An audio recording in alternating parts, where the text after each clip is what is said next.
Cutting Edge Podcast. I'm your host, C.S. Joseph, and today's lecture we're going to be discussing. We're also going to be discussing the temples, as well as some of their behaviors thereof. 4 temples. I've been doing a lot of thinking and reflecting recently on unconscious developed, unconscious focused types.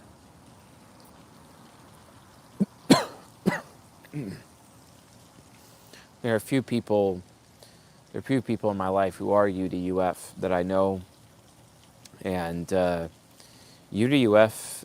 is very dangerous. You know, sometimes it can be benign and managed.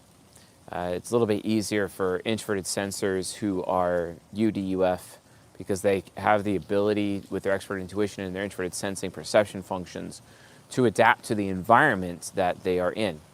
And that adaptability, that malleability, basically allows them to prioritize, fight or flight responses in such a way that can lead to less physical conflict, less fight, and a little bit more flight. They see fight as like, a last resort, whereas extroverted sensors who are UDUF see fight as a first resort. And I've always found that absolutely fascinating. And to be fair, it's just kind of like, oh my God, like, what do we actually do in that situation? And oftentimes we don't really know what we can do when we have UDUF people in our life, especially UDUF family members, UDUF very close friends, people at church, etc. And it ends up becoming a problem over time, like a big problem. And not very many people, this is why we have mental facilities, created and whatnot.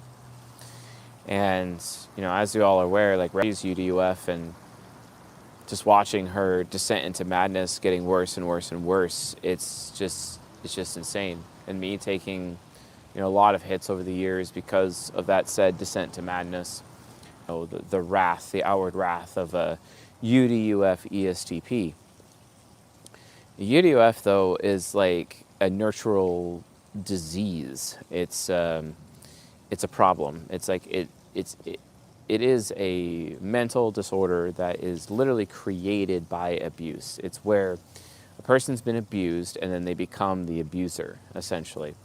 What's also really interesting about UDUF that I've noticed is that if you have a UDUF family member and that family member has children, they will pass on their UDUF nurture directly onto their children.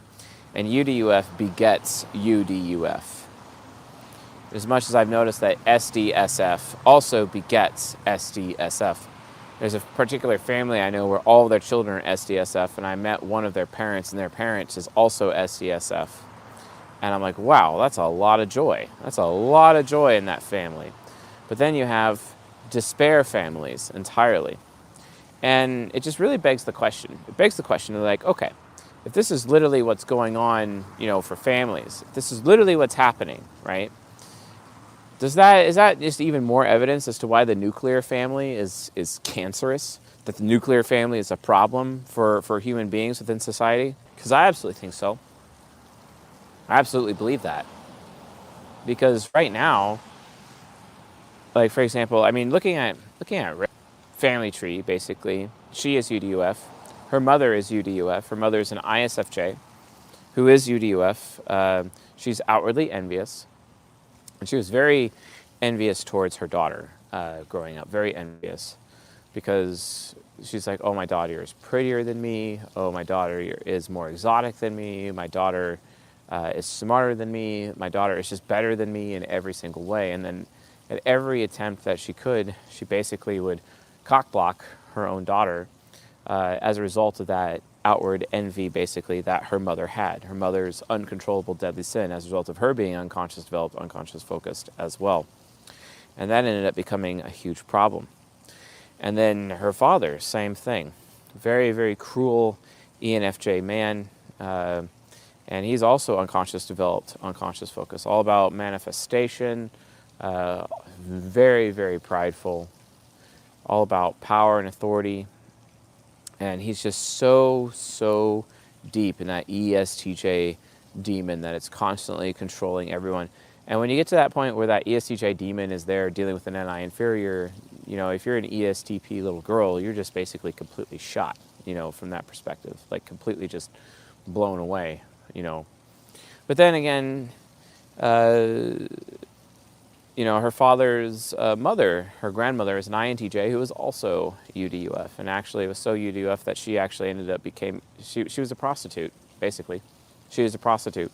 And she got out of prostitution because an American soldier fell in love with her in Japan when he was stationed there.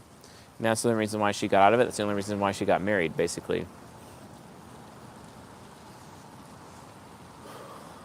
And that's like, that's a sad story, but it's the truth. That is actually entirely reality. That's Real Guns Family History. But you can trace the UDUF Octagram behavior many generations back. Many generations back. And, this is the concept of what Abrahamic religions call,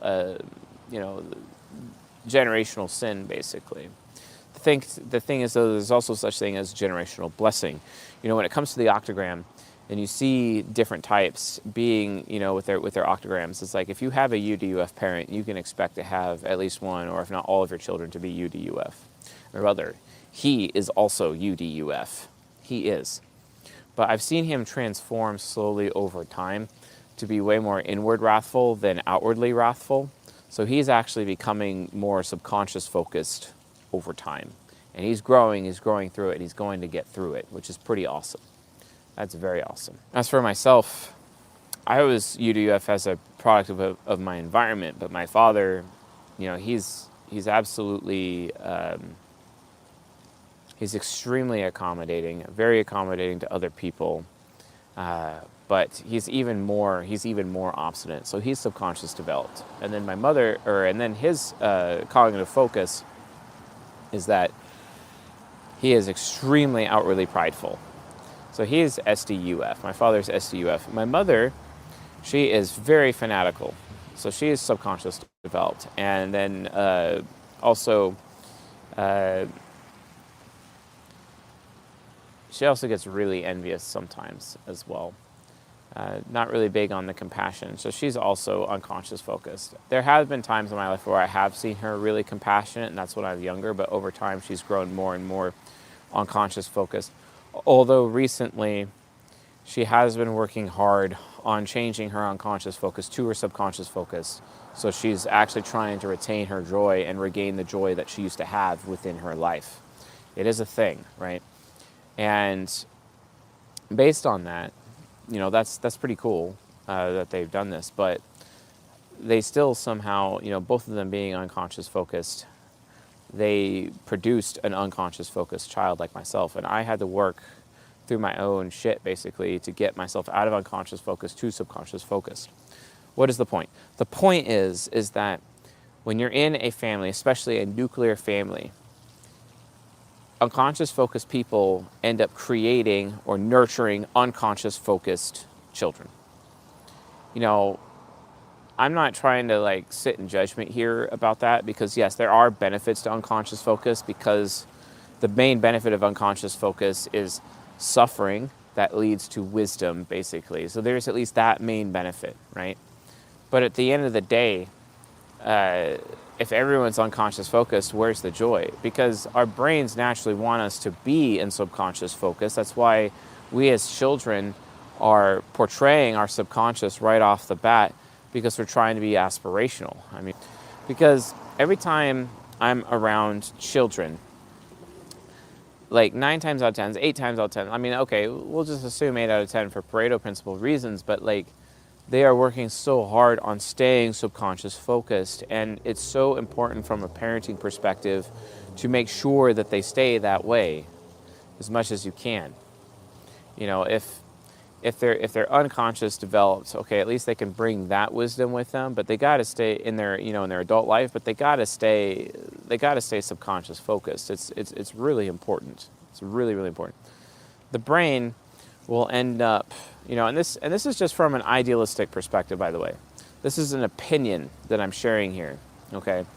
An idealistic opinion, because I want children to have a better life naturally. And I figure having hope and having joy in a child's life is way better than having, decay or despair in a child's life, right?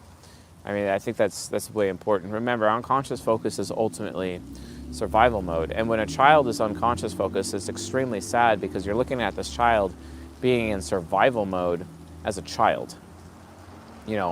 Adults sometimes will go into survival mode for whatever reason, and sometimes those survival modes is entirely necessary.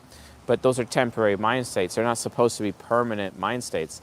But when it happens to a child in the formative years, they have a really hard time getting out of unconscious focus later in life. And I have noticed this throughout my life with UDUF people especially, is that if they're UDUF and they've been that way since a very small child, it's not likely they're ever going to break out of it. It's not likely they're ever going to be able, it may take their entire life to try to do that. Because, for example, if a small child loses 1 year of development, that translates to 3 years, 2 to 3 years, maybe 4 years of being behind other children. I've been learning a lot about that recently with early childhood stuff.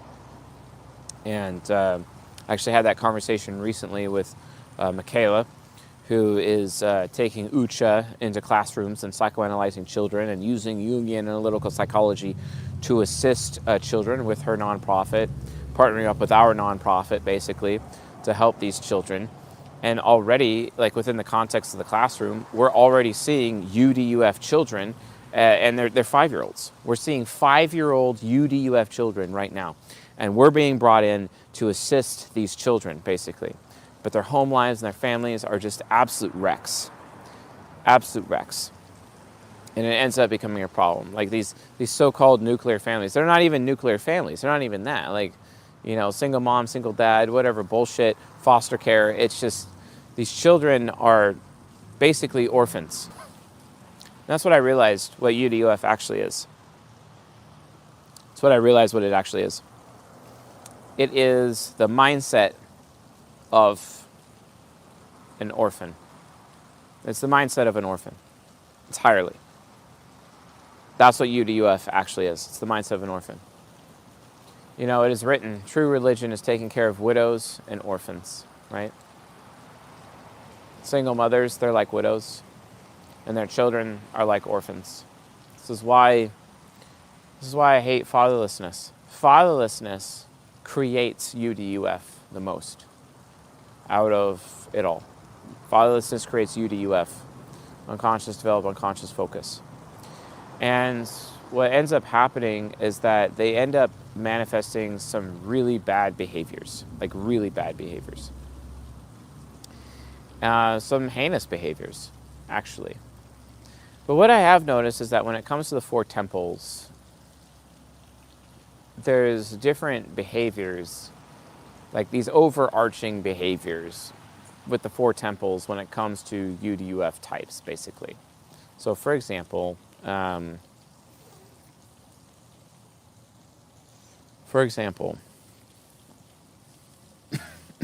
the Soul Temple, right?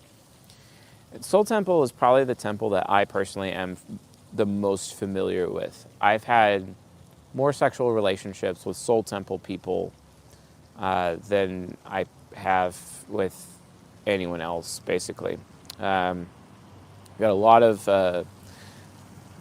I've also had, the majority of my clients have also been Soul Temple. So the majority of my life experience, I would say, is definitely Soul Temple related. And Soul Temple, when they're unconscious develop, unconscious focus, what I've noticed, what I have observed, what I've experienced with them, is that they all have a penchant for self-destruction. Self-destruction, also known as self-righteous suicide. You can learn more about that by listening to System of a Down, Chop Suey, if you want to learn more about self-righteous suicide. And that's ultimately what Soul Temple ends up doing when it goes unconscious developed, unconscious focused. It's all about self-destruction.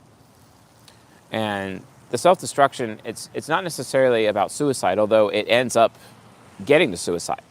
It often ends up getting to suicide. But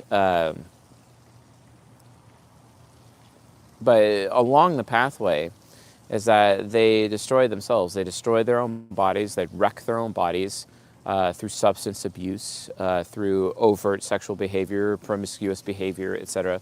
They just entirely wreck their bodies. This is why Soul Temple, out of all the 16 types, has the most, the highest risk for STDs, basically, the highest risk for drug use. And it's because of this self-destructive behavior, and that it especially is manifested in unconscious developed, unconscious focused versions of Soul Temple. They just can't help themselves because from their point of view, like, they don't like feeling pain. Soul Temple, out of all of the temples, are like, I mean, let's be honest, they're pain pussies. They don't like feeling pain. They like to avoid pain as much as possible, which kind of makes sense because they don't even have a Crusader type in the Soul Temple, because Crusaders have this issue. They have this thing where Crusader types, as a quadra, they actually can turn pain into power. They can turn pain into power, and they can actually utilize the pain that they've gathered in their life and actually turn that into some kind of empowering thing. It's one of the special abilities of the Crusader quadra, basically. And I can testify to that myself, very much so. I can testify to that, personally, within the context of my own life. Absolutely, I can. But there are no Crusaders in the Soul Temple. Soul Temple is INFJ, ESTP, ENFP, ISTJ. There is no Crusader in the Soul Temple whatsoever. And because of that, they are extremely averse to pain. They avoid pain whenever possible. And when they can't avoid pain, especially in the context of a UDUF Octagram variant of a Soul Temple type, when they can't avoid the pain, what they do is they begin self-destructive behavior because they feel imprisoned by the pain, right? Because of their FI God function. And it's like they just can't value themselves because they can't get away from the pain. So what they end up doing is numbing themselves. They end up numbing the pain as much as they can, which ends up becoming a huge problem. So self-destruction ends up becoming this major vice, as it were, a vice of the Soul Temple, right? It's a major vice. And then naturally, however, the virtue is self-construction, building themselves up and building up the self-worth of themselves and building up the worth of other people. They do this, like for example, Simon Sinek, he's an INFJ, and his work is entirely based on doing just that. Doing that. And he does a great job of it, actually. I actually do enjoy his work. He's ignorant about certain things here and there, but for the most part, like the theme of his work, it's pretty good, from that point of view. So, hold on, there's, can't go home alone again, need something to numb the pain, gotta stay high all the time to keep you out of my mind. Yeah, ain't it the truth? So the Soul Temple basically, again, self-destruction. And when they are self-destructive, when they are numbing the pain, they take down other people with them. They take their affiliates. They take down their closest friends with them when they're numbing the pain, because they're so pain avoidant. And it's so funny because Soul Temple is the first temple of all of the 16 types, those 4 types, to call out other people for being pussies. When the reality of the situation is that they're the biggest pussies. They're actually the biggest pussies. They really are, because they're the ones who are constantly trying to avoid pain all the time. When what they really have to realize is that they have to actually learn the skill because it is a skill, to seek pain out in their lives in order for them to get stronger themselves, because that's actually how they build their character. That's actually how they build their own self-worth. So every time they numb themselves, they get further and further away from them developing the character from an FI God function point of view for them to actually reach the growth that they need to reach. It's just the most annoying thing ever. It's insanely annoying. And they just don't want to face themselves, because they just don't want to, they just don't want to look at themselves in the mirror. And when they do this, then they start to self-destruct even more. Because here's the thing, like, you know, I talk about how Templars abuse people by you know, ISTPs, ENFJs, INFJs, ESTPs, these types abuse other people by fucking up and failing and actually creating messes for other people to clean up, creating problems for other people. And then they abandon those people because they think to themselves, oh, those people are better off with me gone because I caused all these problems. When the reality of the situation is the person that they harmed can't get themselves out of the ditch. So the Templar better fucking stay there and actually fix the problem that they caused. But they all struggle doing this. It's especially bad with STPs. STPs really have a hard time adhering to that. We actually learned a lot about that recently in my recent live stream, which was titled Live Coaching Session. I highly recommend you guys watch that if you haven't watched it yet. You really should. Where I actually call out an ISTP woman for doing exactly that to her man after she cheated on him, basically. And that ISTJ, he forgave her. You know, ISTJ is out of the 16 types being the most forgiving of the types. He forgave her, producing that absolution for her.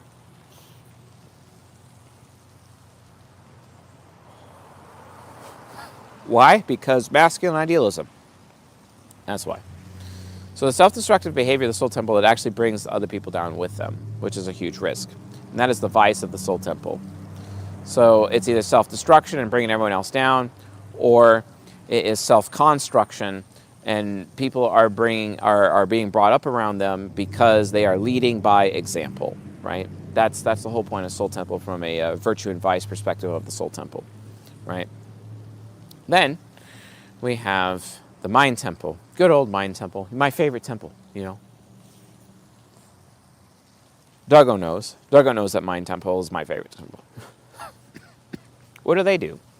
What do they do? What's their vice? What do they do? It's so funny to watch an ISTP who is so freedom-oriented and all about their own personal choice, and to watch them control people around them.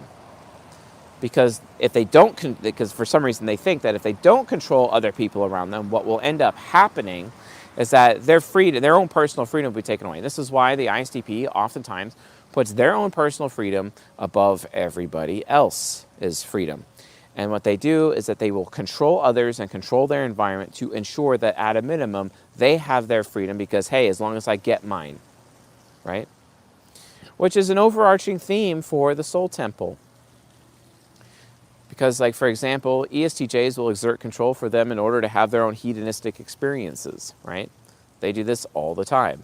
Body, temple, shadow, okay? And then INFPs will control people as well for the sake of their comfort in a similar way that ESTJs do. And ENFJs like to be the arbiters of help and control who gets what help when, right? But the point is that what ends up happening is that when these types go UDUF, for some reason, what they end up doing is that they treat everyone in their life, every single person in their life, like slaves. This is actually what happened to, for example, recently. I had an opportunity to meet the man, the INFP that she cheated on me with, and he is unconscious, developed, unconscious focused. And she actually used me to make him feel jealous, using her deadly sin of lust, basically, also known as jealousy. And it's very outward when you're unconscious focused.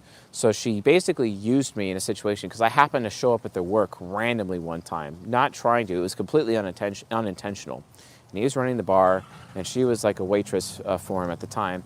And she comes out running at me, wanting to smoke my cigar or whatever, and being all happy around me, just for the purpose of making him feel jealous. And he did feel jealous.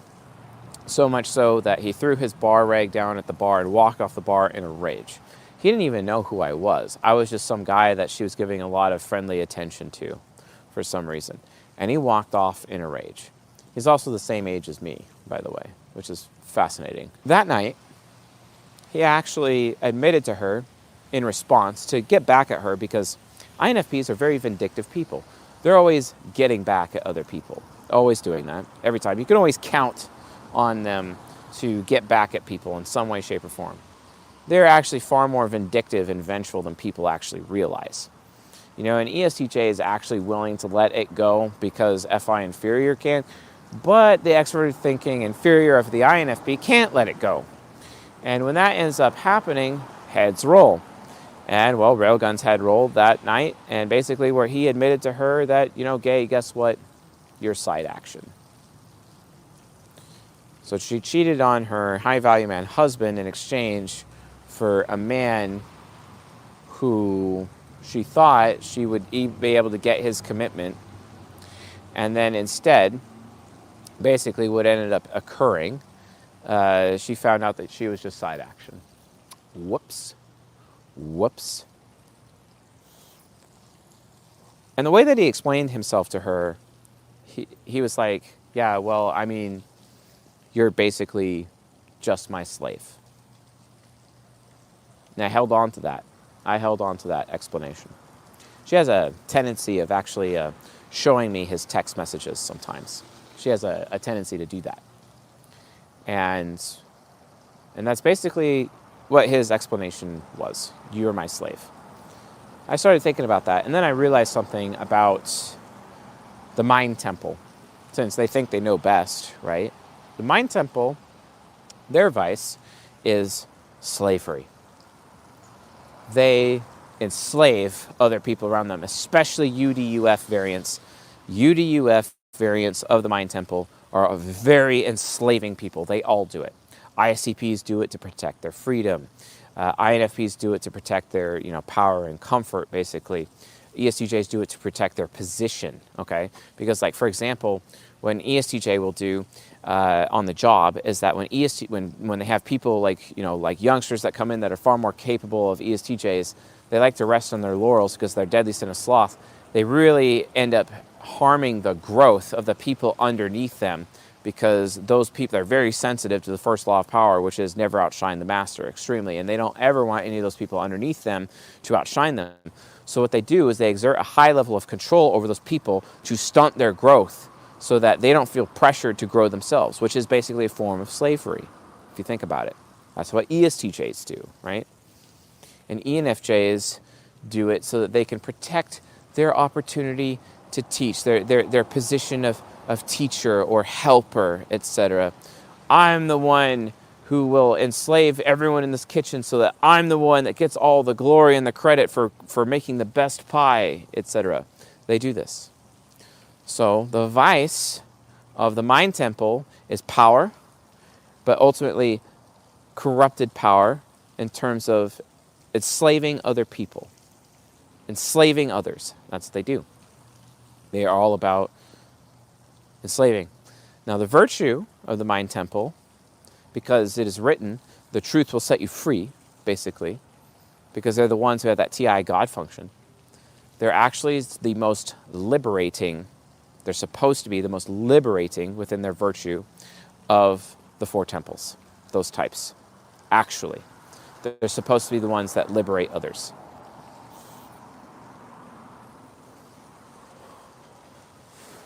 The archetype of the Return of the King really actually belongs to the mind temple.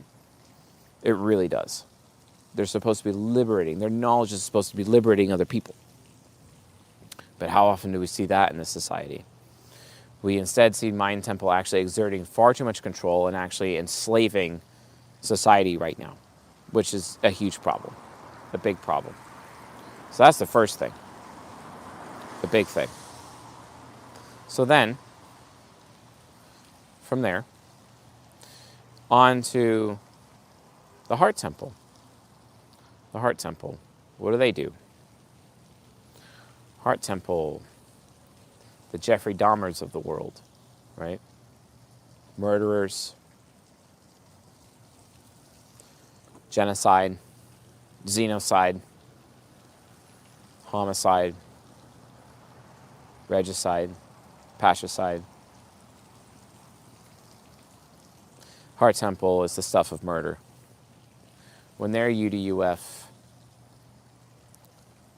murderous thoughts is very common in heart temple. Very common. You know, people who commit first-degree murder and premeditated murder, what I've noticed, because I've done a lot of work, you know, for jury selection, using Jungian analytical psychology to assist lawyers in their jury selection process so that they can stack their juries for the best outcome. You know, doing work like that, you start to realize, you know, when you're looking at plaintiffs and defendants in, you know, cases that require grand juries, you start to see a pattern that the people accused of first-degree murder, which is premeditated murder, just happen to be heart temple, basically. Like, dealing out death is heart temple's vice, basically.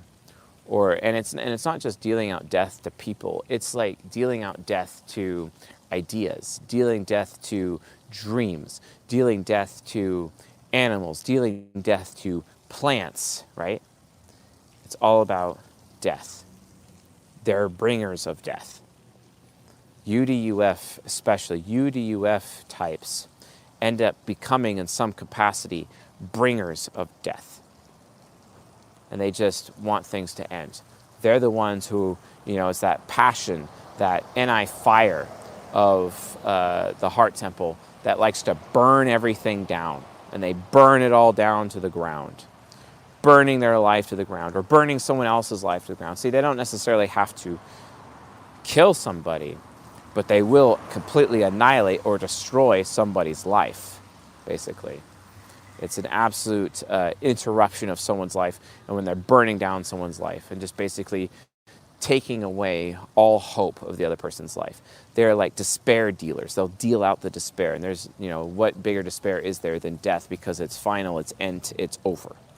And that is the vice of the heart temple. I remember being UDUF as a small child. There was a particular bully at school. He's an ESTP, total dick. He would just shit on me all the time, every single day.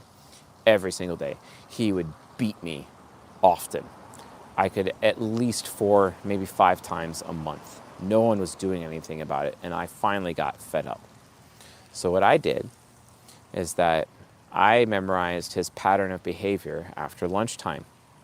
And I knew he was one of the last people to come out of the lunchroom with his posse, basically. And what I did is I got an extremely sharp pencil, like really sharp pencil. And I moved a table behind the doors, and I stood on top of the table. And it would have been no student saw me. Not one of my fellow students saw me, basically. And I was in for some revenge, immediate revenge. And he came out of the lunchroom, and no one's looking behind them because I'm like on this table behind this open door, basically. No one can see me. And I jumped from the top of that table and I tackled him and brought him to the ground and had him in a headlock, basically, while also pulling his neck upward as hard as I could. And then I stuck that pencil right against his neck without pushing in. And I whispered in his ear and I said, "If you mess with me again, I will end your life." And what's going to happen to me? I might do some time in juvie, but at least you'll be gone and I'll never have to deal with you ever again. And then I said, maybe you should choose better in the future who you mess with. That's what I told him. He never fucked with me again. Not once. Let him go. His guys, like, we're going to try to assist or whatever. But I had that pencil right against his neck, and he told him to back off. And then he let go. And then as he turned and walked away, he's like, "Chase, I never thought you had it in you." You know, that's why we have these flags called "Don't Tread on Me," right? That's where they come from. Those are representative of Heart Temple. Heart Temple being abused and what will happen if Heart Temple is abused too much.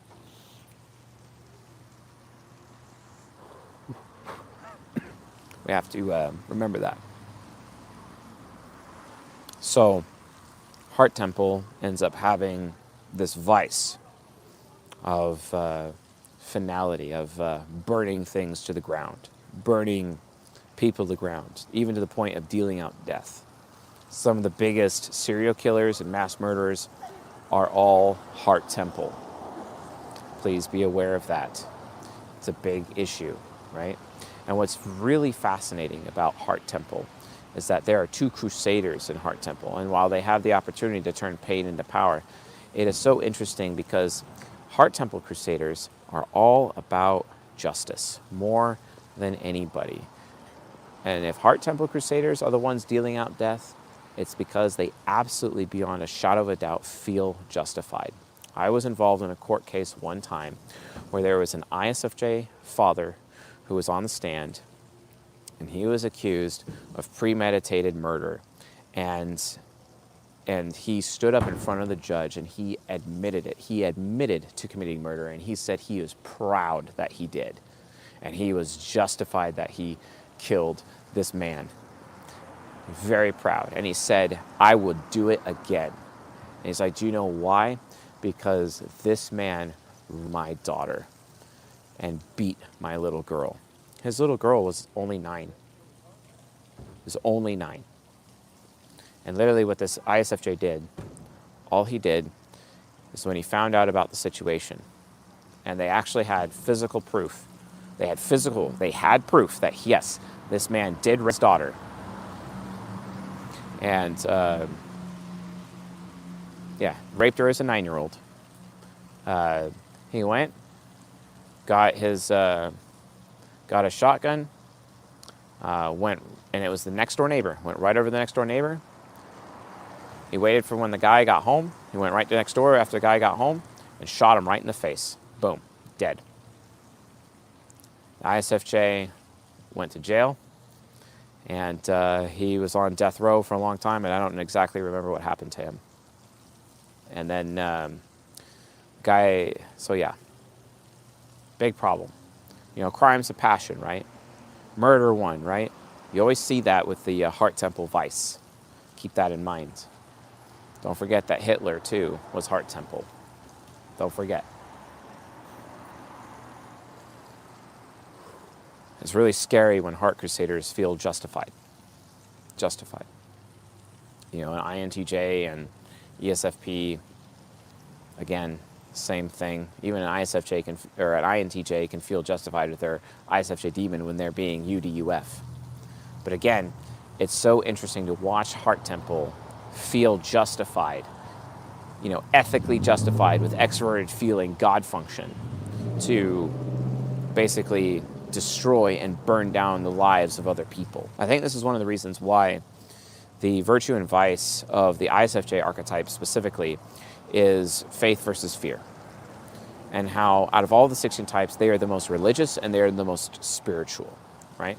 Because in order for an ISFJ really to get through life, they have to rely on some kind of higher power so that when they end up suffering, and they suffer unfairly, that so-called higher power, be it God the Creator or even karma, will actually take up their fight for them and punish those who have harmed them, basically, so they themselves are not the ones dealing out the punishment, right? That's what that comes from, right? And Heart Temple has all of that in there. There are many times where I have the ability to burn down life in a fit of revenge, right? But I choose not to do it, right? Because I believe karma, and karma's a bitch, right? And karma would do far more damage than I could ever do that. And I'd rather be a man of character and a good example, you know, through Soul Temple influence on my INTJ shadow, for example, to my children, to not act that way and allow God and karma to run its course and hold her responsible. And besides, you know, it is written, vengeance is mine, says the Lord, right? So who am I to take vengeance out on someone else? Because judge not, or you too will be judged by the same measure. Or, it is also written, there is only one judge, the one who has the power to save and destroy. but you. Who are you to judge your neighbor? Heart Temple's connection to faith and spirituality is insanely important because it's that faith and that connection to spirituality that keeps the Heart Temple at bay. Because Heart Temple can turn into some really bad butchers, as has been proven throughout history, if we're not careful. That's a really big deal. You might want to watch out for that. Heart Temple is a big thing. Now, the virtue of that temple is to give life, and life more abundant, but to increase quality of life, right? To increase quality of life, which means, you talk about death or destroying someone else's life. That's reducing their quality of life, basically. That's why in Game of Thrones, for example, Ramsay Bolton, he likes cutting the dicks off of men, basically, effectively ruining their lives forever by removing their manhood, right? That is Heart Temple vice. But the virtue is doing the opposite of that, increasing the quality of life of other people, which is what I try to do consistently through the Ego Hacker community, our nonprofit, men's group, women's group, and being an example to other people as a result, right? Being an example. Everyone has this darkness, but everyone also has the opportunity to have this light as well. And that's how it manifests, from the position of the Heart Temple. So yeah, it's where Heart Temple finally can get to the point where it accepts true justice, which is an eye for an eye leaves the whole world blind. And that if you actually end up seeking justice, what you end up happening is you end up electing yourself the judge. And because you're electing yourself the judge, you are bringing upon yourself even more judgment on yourself, which is very dangerous, extremely dangerous. A big problem, honestly. So then we have the body temple. Good old body temple. And their vice. Their vice, body temple. Haven't you noticed something about body temple? It's kind of interesting. Like body temple wayfarers. What do they do? What do they do? I've seen it over and over and over. It's not to say other types have this issue, but it's really body temple influence, body temple vice that makes it absolutely worse. And they are thieves. They steal. They steal so much all the time. Stealing employees, stealing ideas, stealing money, stealing clothes. They are like kleptomaniacs for life. They all have a huge problem with taking what other people have or taking what other people have earned. It's a huge problem. It's like a big problem. And it's extremely common with the body temple. People are like, well, wait a minute, what about INTPs and ESFJs? They don't really look like thieves. Oh, but they are. INTPs, for example, with all of their pirated content, back in the day of Kazaa and Napster, those peer-to-peer sharing platforms before they became illegal. They have a tendency to steal and take other people's property all the time. Oh, but it's so innocent, says SI Child. Right? Oh, but everyone should be able to have this choice. Everyone should be able to do this and share information the ESFJ way, right? Which temple contributes the most to open source, which is a free sharing of ideas, right? A free sharing of knowledge, a free sharing of computer code, right? It's the same ideal that Steve Wozniak had with Apple and trying to give stuff away all the time. And Steve Jobs had to stop him because it's like, that's not how you conduct business, bro. But Steve Wozniak being an INTP, right? No one's more open source or for open source than INTPs and ESFJs, for example. But it's really just body temple. It's body temple projecting its virtue of open source, right? It's virtue of getting rid of scarcity, of instead of taking from everyone, let's just give our effort to everyone so that everyone else will give their effort to us. And we can consume their effort and they can consume our effort. And then it's an equal trade. It's an equal exchange, right? That's what Body Temple does. Body Temple, open source. And the concept of open source would not exist without Body Temple influence. It would not exist. But they're also huge thieves. And I have had to deal with Body Temple stealing from me so many times, no matter how innocent, be it an idea, be it a piece of code, that's happened, right? I've had them actually steal like a few programs that I've invented, a couple of bots that I've invented. They just take it. They just take it, right? But I've also had Body Temple give me tons of stuff. And honestly, I have to admit, in my life, while they do steal from me, Body Temple has a tendency to give to me probably more than they steal, because I take full advantage of open source projects on GitHub all the time, right? Open source is a big deal. Open source is necessary, right? And it ends up becoming a very important thing. Yeah, that's right, Jay Patel. All the INTPs working on Wikipedia. That's true. There's also a bunch of INTPs and ESFJs when they write their stories and whatnot. Again, they're just giving things away for free. I've also noticed ENTJs and ISFPs doing the same thing, right? But again, they have the temple vice of thievery. But then they have the temple virtue of giving effort away, giving, freely giving all the time, which is great. It's really fantastic, right? So, and yeah, sure. Quadras also exhibit these behaviors. Doug was like, well, but wayfarers steal. I'm like, yeah, wayfarers do steal, but think about it. It's still Body Temple influence at the end of the day. It's all about the temple influence. That's what it is. That's what it's all about, right? That's where it comes from.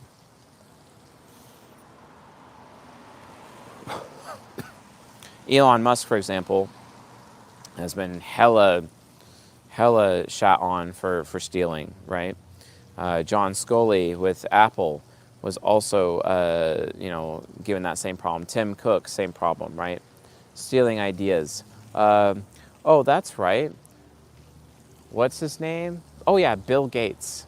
Probably the person, the CEO, who is the most notorious for stealing other people's ideas. They even made a movie about it to make fun of him.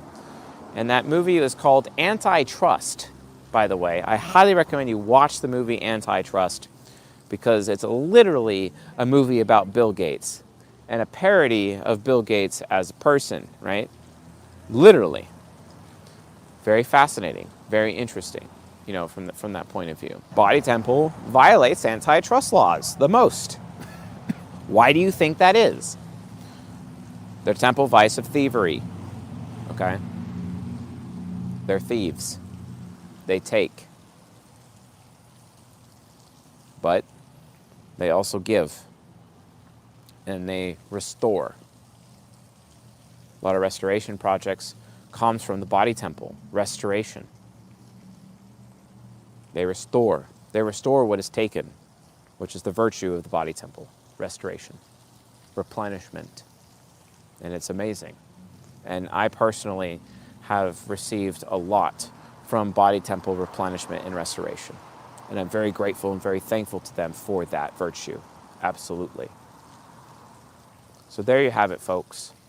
The virtues and vices of the four temples. Hopefully you guys got something out of that cutting edge for this evening. So anyway, folks, thanks for watching and listening. And I'll see you guys next month for the Cutting Edge Podcast, November 2023. And there'll probably be snow on the ground. Watching and listening. See you guys next month on the next Cutting Edge episode.